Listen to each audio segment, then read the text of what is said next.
Halo anak-anak kelas 4, ketemu lagi di pertemuan yang kedua ya.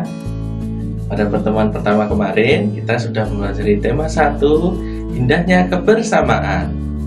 Subtema 1, keberagaman budaya bangsaku. Nah, pada pertemuan yang kedua ini kita masih akan membahas tentang tema 1, indahnya kebersamaan, dan subtema 1, keberagaman budaya bangsaku. Kita akan memasuki pada pembelajaran yang kedua. Pada pertemuan sebelumnya, kalian sudah mempelajari beberapa materi, yaitu tentang gagasan utama dalam sebuah paragraf, cara benda menghasilkan bunyi, dan keanekaragaman budaya suku bangsa di Indonesia. Pada pertemuan yang kedua ini, tentunya kita akan mempelajari hal yang baru, berbeda dengan pertemuan yang pertama kemarin. Namun, jika kalian terlambat untuk mengikuti pertemuan yang pertama, kalian bisa cek videonya di sini ya. Nah, ini di tulisan di pojok kanan atas ini. Silahkan cek video pembelajaran yang pertama. Nah, anak-anak semuanya, pada pertemuan ini kita akan mempelajari beberapa hal. Yang pertama, ayo mengamati. Kemudian, ayo berkreasi. Ayo berdiskusi. Dan ayo merenungkan. Itulah yang akan kita pelajari pada pertemuan hari ini. Jadi, tetap konsentrasi dan tetap semangat ya. Simak terus video ini. Ayo kita mulai untuk materi yang pertama. Ayo mengamati. Anak-anak, dalam kehidupan sehari-hari, kita sering sekali melihat berbagai benda dengan berbagai bentuk. Nah, benda-benda tersebut memiliki bentuk yang disebut bangun datar. Ada yang dalam bentuk persegi panjang, ada yang persegi, ada yang segitiga, ada yang jajar genjang, ada yang lingkaran. Anak-anak, dalam pawai budaya yang kemarin dilihat oleh si Edo, dia melihat banyak sekali benda yang ditampilkan oleh berbagai suku bangsa yang ada di Indonesia. Nah, silahkan kalian lihat pada gambar berikut ini. Nah, silahkan amati dari gambar yang disajikan tersebut. Bangun datar apa saja yang bisa kamu lihat? Nah, silahkan sebutkan jenisnya dan tulis di buku catatanmu.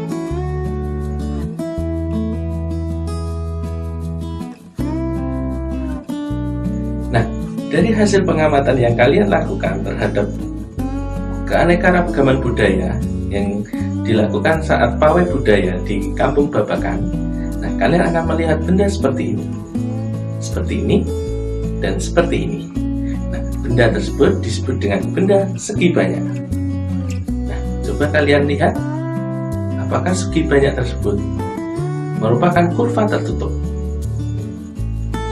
Nah, kemudian, apakah segi banyak tersebut ditutup oleh garis lurus?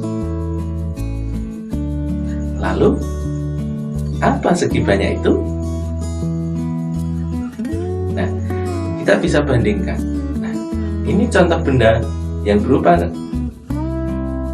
bangun yang tidak termasuk segi banyak. Mari kita bandingkan bangun yang tadi disebut dengan segi banyak dengan bangun yang tidak merupakan bagian dari segi banyak.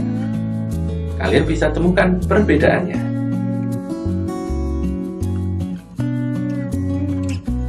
Nah, anak-anak, sekarang kalian sudah menemukan perbedaan dari benda segi banyak dengan benda yang bukan segi banyak. Nah, bisa kalian temukan bahwa benda segi banyak ditutup oleh garis yang merupakan kurva tertutup. Kemudian garis tersebut merupakan garis lurus, bukan garis yang melengkung. Sehingga kalian bisa mengetahui apa itu benda segi banyak. Benda segi banyak adalah kurva tertutup yang dibatasi oleh garis lurus. Kalian paham? Nah, sekarang setelah kalian memahami apa itu benda segi banyak, silahkan berikan contoh benda yang termasuk segi banyak dengan benda yang tidak termasuk segi banyak. yang ada di rumah kalian masing-masing. Tulis semua itu dalam tabel berikut ini. Silahkan tulis di buku catatan kalian.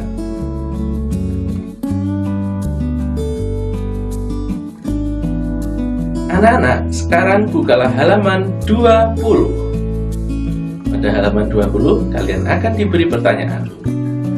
Jawab pertanyaan tersebut di buku kalian masing-masing. Kemudian, kirim hasil pekerjaan kalian melalui WA atau melalui buku yang kalian kirimkan ke sekolah.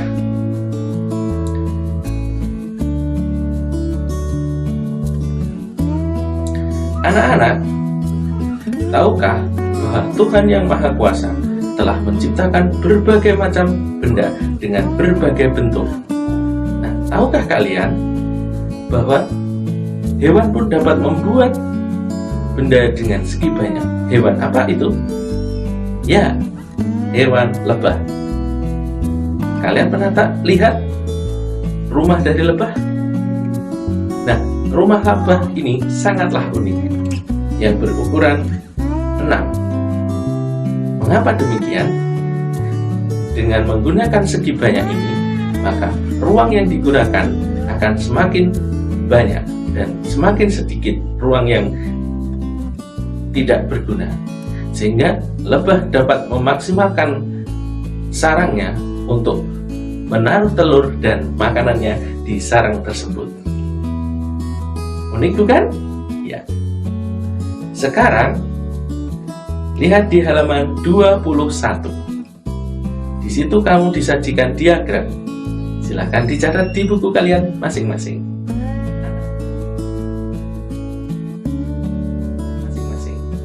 Anak-anak, tahukah kalian bahwa segi banyak tersebut dapat digunakan untuk membuat karya yang indah? Nah, benda-benda tersebut dapat dikombinasikan. Nah, di buku kalian ada contoh gambar berikut ini.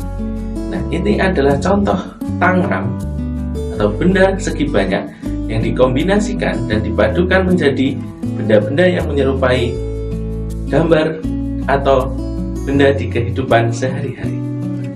Nah, bagaimana cara membuat tangram? Mari ikuti langkah-langkah berikut ini. Nah, anak-anak, kali ini kita akan membuat tangram. Nah, apa sih tangram itu? Tangram adalah bangun datar yang terdiri dari 7 buah bangun datar seperti gambar berikut ini. Nah, kali ini kita akan praktik langsung membuat tangram. Pertama, siapkan kertas berbentuk persegi panjang seperti ini ya. Kemudian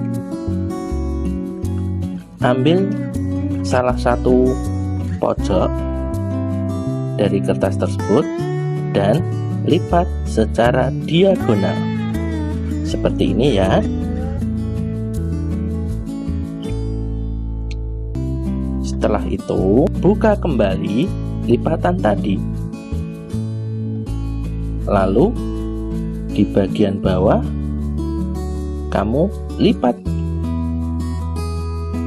tepat pada lipatan yang pertama tadi. Kemudian potong lipatan terakhir, potong di sini ya. Kemudian hasil potongan akan berbentuk kertas persegi. Nah, kamu potong dengan gunting kertas yang berbentuk persegi tersebut pada diagonalnya ya. Nah, akan menjadi 2 potongan yang sama besar. Ambil salah satu potongan, kemudian lipat jadi 2 bagian sama besar. Nah, seperti ini. Selanjutnya, potong di bagian lipatan tersebut. maka akan jadi dua segitiga yang sama besar. Selanjutnya, ambil potongan yang kedua tadi ya. Kemudian himpitkan ujung segitiga seperti gambar berikut ini. Kemudian kamu lipat.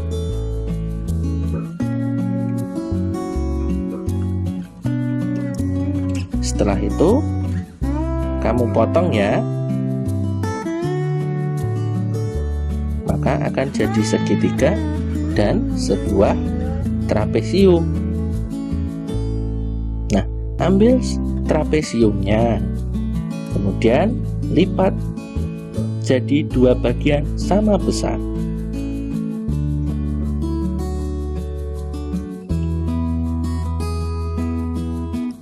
Kemudian buka kembali trapesiumnya.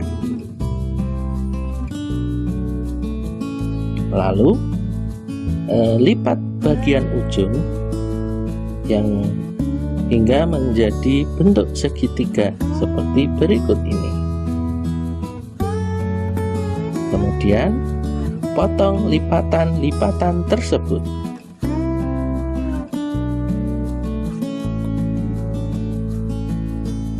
Nah, kemudian ambil potongan yang berbentuk trapesium siku-siku. Kemudian lipat bagian ini hingga menjadi jajar genjang seperti ini. Lalu buka kembali dan potong. Nah, sekarang kamu sudah memiliki 7 buah bangun datar yang menjadi tangram. Anak-anak, setelah kalian selesai membuat tangram, mari kita lanjutkan ke bagian selanjutnya. Ayo berkreasi. Pada bagian ini, kalian akan diminta untuk membuat sebuah kreasi menggunakan tangram yang telah kalian buat.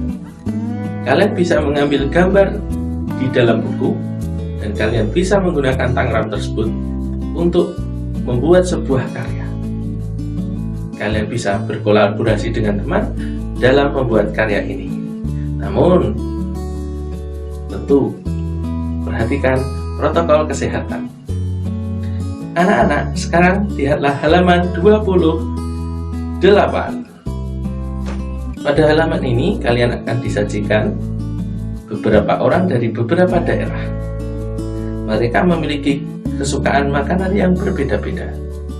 Silahkan kalian baca bacaan yang ada di halaman tersebut. Setelah itu, perhatikan tabel di halaman 29. Silahkan lakukan identifikasi terhadap orang-orang di bacaan yang ada di halaman 28 tadi. Masukkan hasil identifikasi yang kamu lakukan ke tabel yang ada di halaman 29.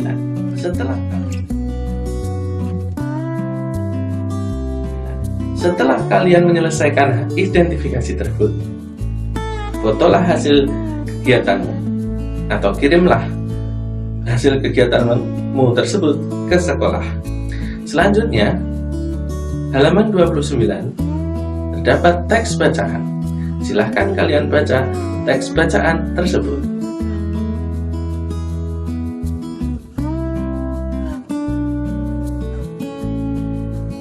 Nah, anak-anak, setelah kalian selesai membaca bacaan yang ada di halaman 29, silahkan buka di halaman 30. Di halaman 30, kalian akan diminta untuk menjawab pertanyaan-pertanyaan yang berkaitan dengan bacaan yang telah kalian baca.